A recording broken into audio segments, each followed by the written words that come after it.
Welcome, in front of me is a Samsung Galaxy A01 Core, and today I'll show you how to wipe cache partition on this phone. So to get started, we'll need to power off the device. And once the phone turns off, you want to hold power key and volume up at the same time. So let's do it right now. Now once you hold them, you will see the Samsung Galaxy logo appear on the screen, and it will disappear after a couple of seconds, at which point you can let go of the keys. There we go.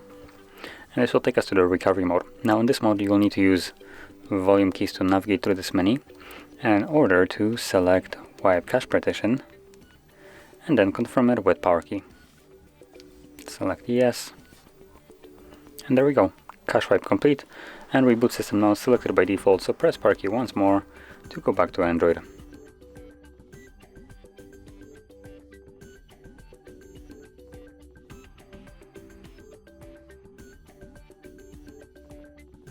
And as you can see, we're now back in Android. So, if you found this very helpful, don't forget to hit like, subscribe, and thanks for watching.